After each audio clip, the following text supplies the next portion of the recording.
자, 시장 이야기 시간으로 이어가 보도록 하겠습니다. 예, 호르무즈 해협에 대한 이란의 다소 유순해진 이 태도로 인해서 오늘 지금 호르무즈 해협과 관련돼서 아니면 증시 전반적으로의 분위기가 살아나고 있는 듯한 모습인데 결국에는 아직은 불확실성이 해소가 되지 않았고요. 재생에너지 관련된 기업들도 동반적으로 상승하고 있는 듯한 특이한 장세가 펼쳐지고 있습니다. 이러한 시장 속에 우리가 어떻게 전략을 세워야 되는지 지금부터 자세히 알아보도록 하겠습니다. 파이낸셜 리서치의 박철순 대표 함께합니다. 안녕하세요. 네, 안녕하세요. 네, 반갑습니다. 지정학적 리스크가 좀 지속되면서 에너지 관련된 기업들의 주가가 강한 상승이 나오고 있습니다. 일각에서는 이 단순한 테마이다 이렇게 거론되기도 하고 또 어디에서는 구조적인 변화가 좀 찾아올 것이다라고 이야기하고도 있거든요. 대표님은 어떤 뷰로 보고 계실까요? 예전에는 이제 테마주로 많이 분류가 됐었는데 이제는 좀 구조적인 성장주로도 볼 수 있을 거라고 생각을 하고 있습니다. 네. 최근에 이제 재생에너지 관련된 종목들이 시장 대비 상당히 강한 흐름들이 이어지고 있는데 핵심 이유는 역시나 이 에너지 안보 이슈 때문이라고 보시면 될 것 같습니다. 사실 그동안 정부가 뭐 기후 에너지부도 신설을 하고 여러 가지 정책적인 것들을 보여줬지만 실질적으로 이 시장 참여자들은 크게 당기질 않았었죠. 관심이 별로 없었던 분야이기도 했는데 이제 정책 기대감이 있었지만 이제 긴급성이 좀 부족했다라는 판단 때문이었던 것 같습니다. 그런데 이제는 방금 말씀드린 것처럼 중동 전쟁 이후에 에너지 안보에 대한 중요성이 굉장히 부각이 많이 되면서 실질적으로 에너지 잔류를 높이기 위한 주요 국가들의 정책적인 투자와 민간 기업들의 투자가 활성화가 되고 있는 상황이다 보니까 관련해서 이제 수혜를 볼 수 있는 신재생 에너지 관련주가 부각을 받고 있다라고 보시면 될 것 같습니다. 그래서 일단은 뭐 현실적으로 이 에너지 위기를 단기간 내에 완화를 시키기 위해서는 뭐 원전도 필요하겠지만 원전은 좀 공사 기간이 길잖아요. 그래서 일단 기본적으로 태양광이라든지 풍력 같은 이런 것들이 더 최근에 부각을 받고 있다. 하지만 원전주도 함께 계속적으로 좋게 보고 있으니까요. 함께 묶어서 보시면 좋겠다라고 말씀을 드리겠고요. 일단 이번 상승은 단순한 이벤트가 아니라 뒤늦게 어떻게 보면 시작된 에너지 전환 사이클에 가깝다라고 보시는 게 맞을 것 같습니다. 정부의 정책적인 속도도 굉장히 빨라지고 있는 모습인데 올해 지금 정부의 어떤 목표치를 보면 재생에너지 신규 설치 목표가 약 7기가와트 정도 되거든요. 근데 이게 작년에 한 4.5에서 5기가와트 정도였으니까 거의 2배 가까이 신규 개발을 하겠다라는 의지를 정부에서 보여주고 있는 상황이고 지금 이제 중동발 리스크로 인해서 정책이 좀 더 강화가 될 거로 보고 있는 상황이거든요. 그렇게 되면 올해는 한 7기가와트, 내년 같은 경우는 10기가와트 이상 신규 설치가 늘어날 걸로 보고 있는 상황입니다. 실질적으로 지금 2030년도까지 100기가와트까지 보고를 하겠다라고 정부가 계속적으로 이야기를 해주고 있는 상황이고 특별히 지금 최근에 이제 이재명 대통령께서 이제 미리 대응과 그다음에 미래를 대비하기 위해서 일단 재생에너지 전환을 위한 융자라든지 보조 재정 규모를 1조 1천억 원까지 대폭 상향하겠다라고 언급까지 해주면서 실질적으로 단기적인 어떤 기대감까지도 높아지고 있는 상황이라고 보시면 될 것 같습니다. 일단 뭐 구조적으로 지금 성장하고 있는 산업이기 때문에 그리고 정책적으로 밀고 있는 산업이기 때문에 실질적으로 이제 기술력을 갖고 있는 기업들, 레퍼런스가 있는 기업들 같은 경우는 작년보다 올해 그리고 올해보다 내년이 실적이 더 좋아질 가능성이 높다라는 판단이 있기 때문에 단기 테마로 보시는 게 아니라 구조적인 성장 테마로 보시는 게 맞겠다라고 정리해드리겠습니다. 그러면 결국에는 성장을 할 산업이기 때문에 지금부터 좀 매력적으로 투자 관점에서 바라봐도 좋겠다. 이렇게 해석해도 될까요?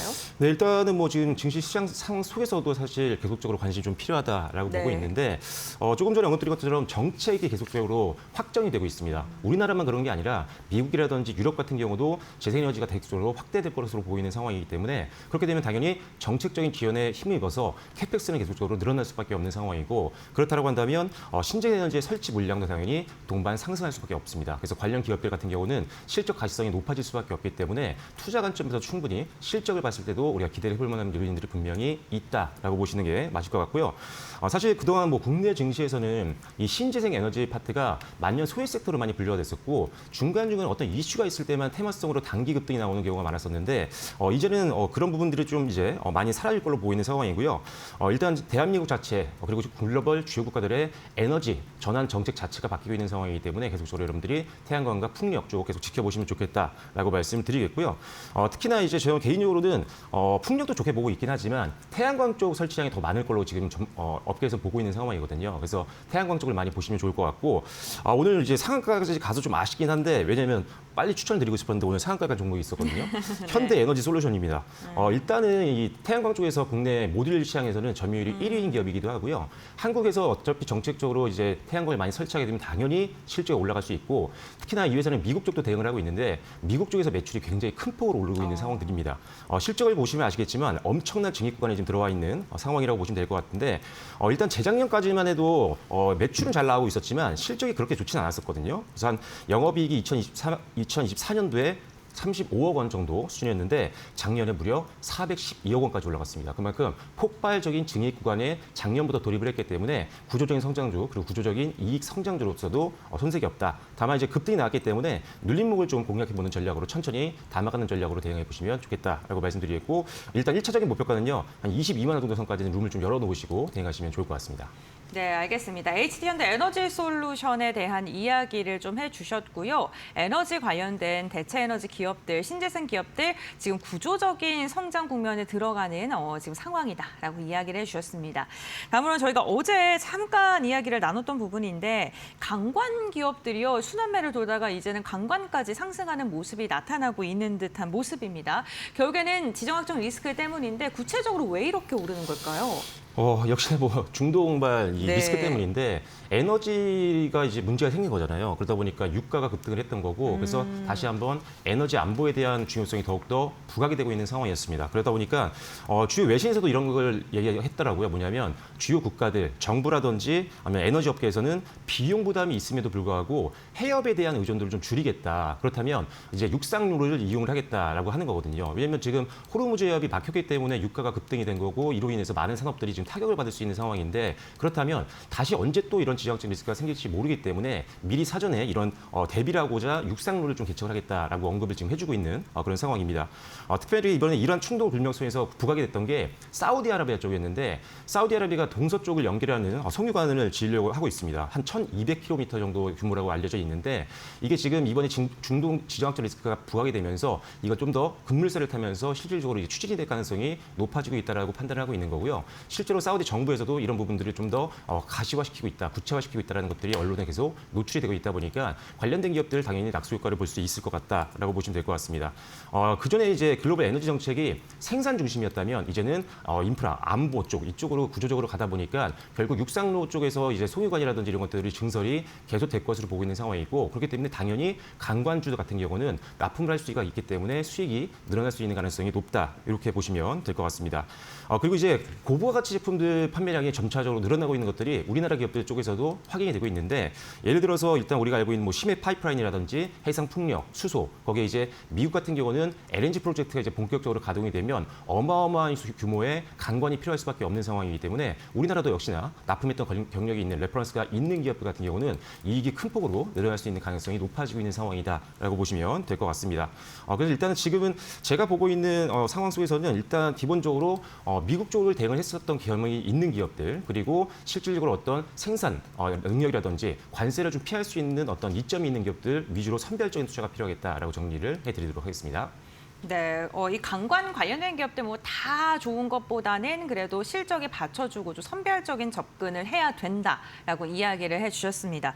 그렇다면 대표님께서 강관 업체 중에 관심 있게 보고 계신 기업들이 있을까요? 네, 일단은 뭐 대표적인 종목이기도 하고 오늘도 지금 한 7%대 올라주고 있는데 네. 휴스티를 좀 좋게 보고 있는 상황입니다. 물론 지금 급등이 나왔기 때문에 변동성이 좀 완화가 되고 나서 천천히 반등을 보시면서 대응을 해보시는 게 좋겠다라고 먼저 말씀드리겠고요. 작년 이제 사업 보고서를 봤을 때 휴스티 같은 경우가 사우디 쪽에 현재 증시에 상장되어 있는 파이프 업체인 SSP의 지분을 한 16% 갖고 있는 걸로 알려져 있는 상태입니다. 당시에 이제 한 12억 원 정도를 출자해서 지분을 확보를 했는데 이게 거의 뭐 지금 한 160배 넘게 지금 가치가 상승한 걸로 보여지거든요. 그래서 실질적으로 사우디 아까 송유관 말씀드렸다시피 관련된 기업들을 이제 또 지분을 갖고 있기 때문에 이런 부분에서 수혜를 직접적으로 볼 수 있는 가능성이 높다라고 보시면 될 것 같고 조금 전에 선별하실 때 미국 쪽에서 어떤 대응을 좀 잘하고 있는 기업들을 보자라고 말씀드렸었는데 올해 상반기 때 이제 휴스틸 같은 경우가 미국 쪽 공장이 이제 완공이 예정이 되어 있습니다. 그러면 이제 미국 쪽에서 이제 수입을 할 때 규제를 좀 많이 하고 있잖아요. 이런 부분에서 훨씬 더 자유로울 수 있기 때문에 관광 업체 중에서는 미국 쪽 대응이 가장 잘 되어 있는 기업 중에 하나가 바로 휴스틸이다. 이렇게 보시면 될 것 같고요.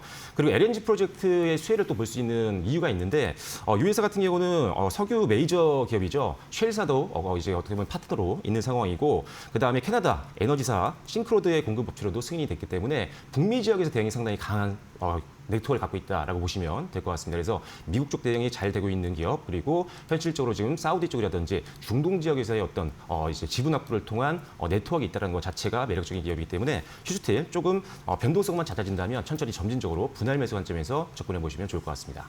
네, 휴스틸을 선정을 해주셨고요. 지금 분할 매수 관점에서 이제 이야기를 해주셨으니까 휴스틸 관광 기업들 어떤 거 좀 봐야 될지 고민되시는 분들께서는 참고해 보시면 좋겠습니다. 오늘 조선 관련된 기업들의 분위기도 굉장히 좋습니다. 최근에 뭐 미국에 대한 이야기라던가 오히려 이런 지정 확정 리스크가 조선주들에게는 수혜를 받을 수 있다 이야기도 나오고 있고 여러 가지의 모멘텀들 그리고 방산과도 엮이면서도 상승력이 나타나고 있는데 우리가 조선 관련된 기업들의 모멘텀 볼 때 어떤 부분 집중하면 좋을까요? 일단은 최근에 이제 LNG선 발주 계속적으로 증가를 하고 네. 있는 상황이고 해상 플랜트와 관련된 부분도 계속적으로 늘어나고 있는 상황이기 때문에 업황 자체는 뭐 작년부터 시작해서 계속 좋은 상태가 유지가 되고 있는 상황이다라고 보시면 될 것 같습니다. 거기에 이제 지정학적 리스크로 이제 에너지 안보의 중요성이 더 높아지고 있다 보니까 더욱더 이제 원유 운반선이라든지 이런 것들에 대한 수요가 더 많이 늘어날 수 있는 상황이다라고 보시면 될 것 같고요. 특별히 이제 최근에 글로벌 금융 시장에서의 어떤 이동이 굉장히 좀 심상치가 않은데 최근에 이제 뉴스 보신 분들 아시겠지만 세계 최대 자산운용사 중에 하나인 블랙록이 삼성중공업의 지분을 확보를 했습니다. 한 5% 정도로 확보를 해놓은 상태인데 이게 실제로 이제 단순 뭐 투자 목적이라고 공시가 나오긴 했지만 그거보다는 오히려 구조적으로 한국 조선 기업들의 어떤 성장을 기대하고 있기 때문에 여기에 따른 중장기 베팅 자금으로 좀 보여집니다. 그래서 블랙록뿐만이 아니라 수많은 외국 자금들이 더 유입이 될 수 있는 가능성이 높아졌다라는 판단이기 때문에 수급적으로도 상당히 우호적인 환경이 만들어질 가능성이 높다. 그래서 추가적으로 이제 블랙록뿐만 아니라 다른 자산 운용사라든지 글로벌 자금이 조선 쪽으로 흘러 들어온다는 뉴스들이 계속 나온다라고 한다면 역시나 우리가 예상했던 대로 수급이 굉장히 좋아지면서 계속적으로 주가도 상승 흐름이 이어질 가능성이 높다라고 보시면 될 것 같고요. 일단 지금 우리가 볼 때는 중요한 것들이 있을 것 같습니다. 일단 원유 운반선에 대한 지금 중요도가 더욱더 높아지고 있는 상황이다 보니까 조선 쪽도 전반적으로 다 좋긴 하지만 그 안에서도 이 원유 운반선 관련된 매출 비중이 가장 높은 기업들 위주로 보신다면 단기적으로도 조금 시세를 더 우리가 더 누려볼 수 있을 것 같다라는 관점으로 정리를 해드리도록 하겠습니다. 네, 조선 관련된 기업들 역시나 에너지 안보에 대한 모멘텀 그리고 뭐 이번 주 내로 대미 투자 관련된 이야기 나올 수 있다, 뭐 아니면 다음 주 내로 나올 수 있다, 뭐 이런 이야기 계속 들리고 있는데 결국에는 이럴 때도 조선이 빼놓을 수 없는 굉장히 중요한 산업이라는 것도 기억을 해주시면 좋겠습니다. 그럼 조선주 가운데서 어떤 종목 보고 계시는지도 굉장히 궁금한데요. 지금 선사 중에 좀 어디 보고 계실까요? 큰 거 보고 있을까요? 네. 크긴 다 큽니다. 근데 조선사들이 네. 대부분 다 규모가 다 있다 보니까 네. 다 좋긴 하고 솔직히 네. 뭐 빅3 기업도 다 좋은데 그러니까요. 제가 아까 조금 전에 선별할 때 기준을 말씀드렸었잖아요. 네. 원유 운반선에 대한 중요성이 높아지고 있다 보니까 원유 운반선 비중이 높은 기업을 보시는 게 개인적으로는 좋다라고 판단을 하고 있습니다. 그 종목은 뭐냐면 바로 대한조선이라는 기업인데 이제 반등이 나오는 초입 구간이다 보니까 기술적으로도 접근하기가 상당히 좋은 상황이라고 먼저 말씀을 드리겠고 일단은 지금 2분기부터 시작해서 신조선가 상승에 대한 기대감이 굉장히 높아지고 있습니다. 왜 그러냐면은 일단 기본적으로 이번에 지정학적 리스크가 이제 부각이 되면서 실질적으로 이 원유 운반선 운임이 상승을 했어요. 그러다 보니까 운임이 상승하게 되면 한 1에서 3개월 정도 텀을 두고 신조선가에 반영이 되는 경우가 많거든요. 과거에 LNG 운반선이 그랬던 것처럼 이번에는 이제 유가, 원유 관련된 운반선 같은 경우가 운임이 상승했기 때문에 이제 한 2분기부터는 신조선가도 올라갈 가능성이 높습니다. 그래서 이 부분이 실적에도 굉장히 높은 기여를 할 수 있을 것 같다라고 말씀드리겠고 특히나 이 회사 같은 경우는 유조선 매출 비중이 압도적으로 높습니다. 다른 타사를 대비했을 때. 그래서 이익에 대한 개선 기대감이 가장 높은 기업이 바로 대한조선이다라고 보시면 될 것 같고요. 하반기 때 또 믹스 효과도 기대가 되는데 굉장히 비싼 가격에 팔았던 선박 비중이 점점 더 하반기로 갈수록 매출 기여도가 더 높아질 것으로 예상하고 있습니다. 그래서 수익성이 더 좋아진다는 거죠. 영업이익률과 순이익이 더 높아질 수가 있기 때문에 밸류에이션 매력은 점점 더 높아질 가능성이 높다라고 생각을 하시면 될 것 같고요.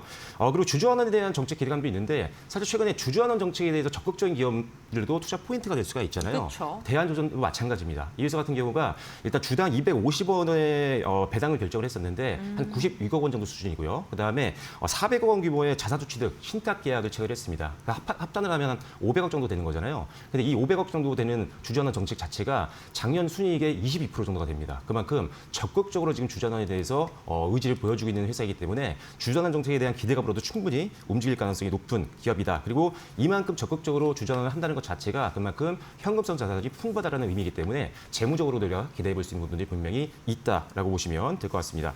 현재까지 지금 94,000원 정도 선에서 지금 멈춰 있는 상태인데 일단 충분히 지금 가격에서도 분할 매수 관점에서 접근 가능하다라고 말씀드리겠고요. 기술적으로는 일단 전 고점 부분이죠. 지난달 고점 부분인데 한 10만 5천원 정도 선까지는 일단은 일차적인 목표가를 두고 대응하셔도 충분히 무난하게 수익을 낼 수 있는 종목이고 중장기로도 베팅이 가능한 종목이기 때문에 뭐 중장기로 본다고 한다면 전 개인적으로는 12만 원 정도 이상까지도 여러분들이 2차 목표가를 보고 대응하시면 좋겠다라고 말씀을 드리도록 하겠습니다.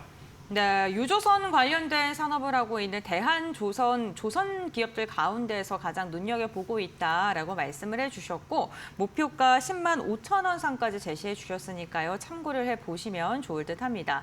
중동의 리스크가 좀 지속적으로 이어지고 있는 가운데 재생에너지 그리고 방산과 조선 관련된 기업들 전반적으로 주목을 받고 있는 듯한 모습입니다.